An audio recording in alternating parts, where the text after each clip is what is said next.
Hi hello ನಮಸ್ಕಾರ. Speed news ವಿಶೇಷ ಕಾರ್ಯಕ್ರಮಕ್ಕೆ ಸ್ವಾಗತ. ನಾನು ಸುನಂದ ಅನ್ಸೂಯ. ಈಗ ನಮ್ಮ ರಾಜ್ಯದ ರಾಜಕೀಯ ಯಾವ್ಯಾವ ರೀತಿಯಾಗಿ ಟರ್ನ್ ತಗೊಳ್ತಾ ಇದೆ. ಸಿದ್ದರಾಮಯ್ಯ ಅವರು ಸಿಎಂ ಸ್ಥಾನಕ್ಕೆ ರಾಜೀನಾಮೆ ಕೊಟ್ಟರು. ಹಾಗಾದರೆ ಇನ್ಮುಂದೆ ಯಾರಪ್ಪ ಕಾಂಗ್ರೆಸ್ನ ನಾಯಕ, ಯಾರು ಕಾಂಗ್ರೆಸ್ನ ಒಂದು ಒಳ್ಳೆ ಉತ್ತಮವಾದಂತಹ ಆಡಳಿತವನ್ನು ಮಾಡಿಕೊಂಡು ನಡೆಸ್ಕೊಂಡು ಹೋಗ್ತಾರೆ.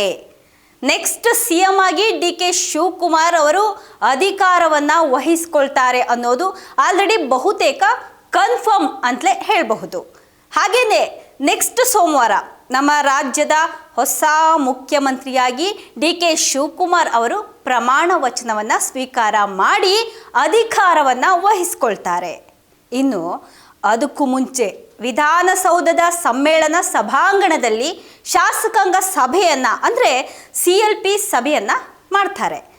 ಹಾಗಾದರೆ ಆ ಸಭೆ ಆದಮೇಲೆ ಸೋಮವಾರ ಸಾಯಂಕಾಲ DK ಶಿವಕುಮಾರ್ ಅವರು ಒಂದು ನೂತನ ಮುಖ್ಯಮಂತ್ರಿಯಾಗಿ ಪ್ರಮಾಣ ವಚನವನ್ನು ಸ್ವೀಕಾರ ಮಾಡಲಿದ್ದಾರೆ ಅನ್ನೋದು ಈಗ ಗೊತ್ತಾಗ್ತಾ ಇದೆ.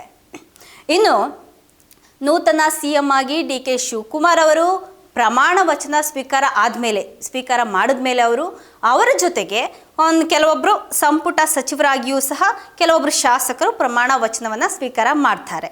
ಒಂದು ಮೂಲದ ಪ್ರಕಾರ DK ಶಿವಕುಮಾರ್ ಅವರ ಜೊತೆಗೆ 7 ಜನ ಹಿರಿಯ ಹಾಗೆ ಅನುಭವ ಇರುವಂತಹ ಅಂದರೆ ರಾಜಕಾರಣದಲ್ಲಿ ಅನುಭವ ಇರುವಂತಹ ಶಾಸಕರು ಸಂಪುಟ ಸಚಿವರಾಗಿ ಪ್ರಮಾಣ ವಚನವನ್ನು ಸ್ವೀಕಾರ ಮಾಡ್ತಾ ಇದ್ದಾರೆ.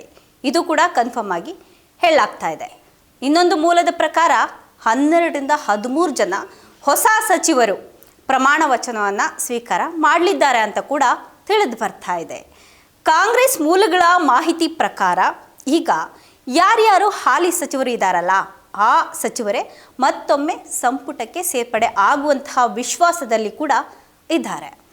ಇನ್ನು ಆ ಪೈಕಿ ಹೆಸರುಗಳು ಕೇಳಿ ಬರ್ತಾ ಇರೋದು ಅಂದರೆ ಕೃಷ್ಣ ಬೈರೇಗೌಡರು ಇರ್ಬೋದು, ಪ್ರಿಯಾಂಕಾ ಖರ್ಗೆ ಇರ್ಬೋದು, ಸತೀಶ್ ಜಾರಕಿಹೊಳಿ ಇರ್ಬೋದು, KJ George, Eshwar Khandre, MB Patil, doctor G Parameshwar, HK Patil, Shivaraj Tangadagi, KH Muniyappa, Mankal Vaidya, ಹಾಗೆ ಸಂತೋಷ್ ಲಾಡ್ ಮತ್ತು ರಾಮಲಿಂಗಾರೆಡ್ಡಿ ಇವರಿಷ್ಟು ಜನದ ಹೆಸರುಗಳು ಒಂದು ಮೊದಲ ಹಂತದಲ್ಲಿ ಸಂಪುಟ ಸಚಿವರಾಗಿ ಪ್ರಮಾಣ ವಚನವನ್ನು ಸ್ವೀಕಾರ ಮಾಡುವಂತಹ ಸಾಧ್ಯತೆ ಇದೆ ಅಂತ ಹೇಳಲಾಗ್ತಾ ಇದೆ.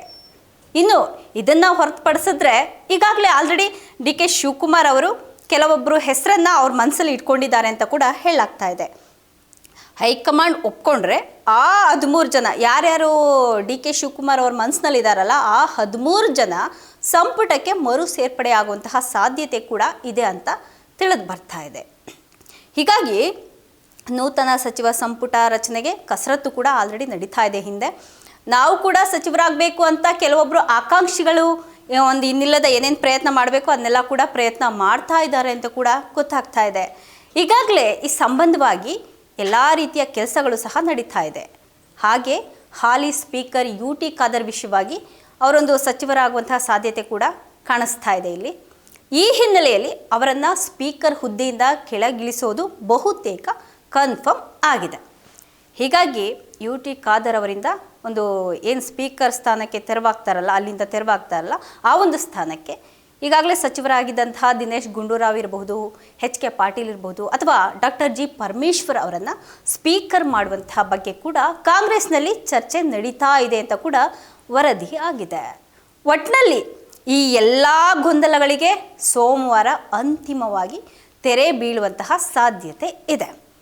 ಆತ ಸಿದ್ದು ರಾಜೀನಾಮೆ ಕೊಟ್ಟಿದ್ದಕ್ಕೆ ಅವರ ಆಪ್ತರೇನಿದ್ದಾರೆ ಅವರು ಕಣ್ಣೀರ ಧಾರೆಯನ್ನೇ ಹರಿಸ್ತಾ ಇದ್ದಾರೆ. ಇನ್ನು ಇತ್ತ DK ಶಿವಕುಮಾರ್ CM ಆಗಿ ಅಧಿಕಾರವನ್ನು ವಹಿಸಿಕೊಳ್ಳೋ ಕಾರ್ಯಕ್ರಮ ನಿರ್ವಿಘ್ನವಾಗಿ ಯಾವುದೇ ರೀತಿಯಾದಂತಹ ವಿಘ್ನ ಇಲ್ದಂಗೆ ನಡಿಬೇಕಪ್ಪ ಅಂತ ಹೇಳಿಬಿಟ್ಟು ಅವರ ಅಭಿಮಾನಿಗಳೇನಿದ್ದಾರೆ ಅವರೆಲ್ಲ ದೇವರಿಗೆ ವಿಶೇಷವಾದಂತಹ ಪೂಜೆಯನ್ನು ಸಲ್ಲಿಸ್ತಿದ್ದಾರೆ ಅಂತ ಹೇಳ್ತಾ ಈ ವಿಶೇಷ ಕಾರ್ಯಕ್ರಮವನ್ನು ಮುಗಿಸ್ತಾ ಇದ್ದೀನಿ. ಇದಾಗಿತ್ತು ಇವತ್ತಿನ ವಿಶೇಷ. ನಿರಂತರ ಸುದ್ದಿಗಾಗಿ ನೋಡ್ತಾ ಇರಿ ಸ್ಪೀಡ್ ನ್ಯೂಸ್ ಕನ್ನಡ. ಸುದ್ದಿ ನಿಮ್ಮದು, ವೇಗ ನಮ್ಮದು.